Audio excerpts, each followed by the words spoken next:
ကျွန်တော်တို့ဗမာပြည်ကထွက်လာတဲ့တိုင်းသားအားလုံးကိုကျွန်တော်သတိပေးခြင်းနဲ့ကျွန်တော်တို့တကယ်ထွက်လာတာဆိုတာအမေရိကကိုထွက်လာတာဘာကြောင့်လဲဆိုတာကျွန်တော်တို့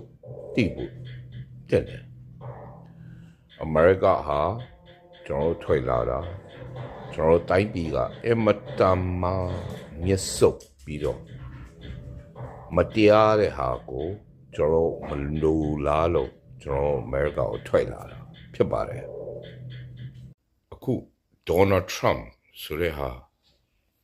ဓမ္မဒဒီတိုင်းပြည်မှာသူမွေးတယ်တော်ရလဲသူက immigrant သူအဖေ immigrant သူအဖိုး immigrant ဒီလူကအုံနောက်မရှိသလိုမျိုးသူအုံနောက်မရှိသလိုမျိုးအားလုံးကိုအုံနောက်မရှိသလိုမျိုးသူဖြစ်စေရှင်တယ်ကျွန်တော်တို့ဒီတိုင်းပြည်ကိုလာတယ်ဆိုတာအုံနောက်မရှိတဲ့လူတွေအုပ်စိုးနေတဲ့ဗမာပြည်မို့လို့ကျွန်တော်တို့ထွက်လာတာဒီလူကိုကျွန်တော်တို့ကပြန်ပြီးတော့ support လုပ်တယ်ဒီလူကိုကျွန်တော်တို့ထောက်ခံတယ်ဆိုလို့ရှိရင်အဲ့လောက်ကျွန်တော်တို့ဆီမှာအုံနောက်မရှိတဲ့လူဆိုတာမရှိတော့ပါဘူးဗမာပြည်ကလာတဲ့လူတွေဆိုတော့ဒီလိုမျိုး dictator တွေကိုကျွန်တော်တို့ကဒီလူကဒီဓမ္မဒ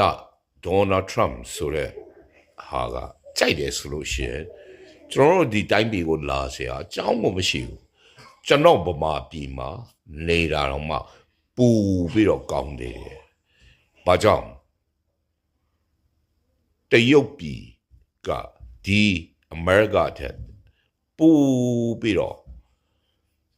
သူကနားလေတယ်သူကသဘောပေါက်တယ်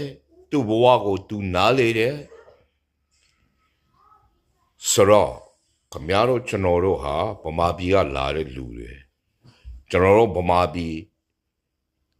ရဲ့အခြေအနေကိုလည်းကျွန်တော်တို့အတိဆုံးအဲ့ဒါကိုဒီဒေါ်နယ်ထရမ့်ဆိုတဲ့လူကိုခင်ဗျားတို့ကထောက်ခံတယ်ဆိုလို့ရှိရင်ခင်ဗျား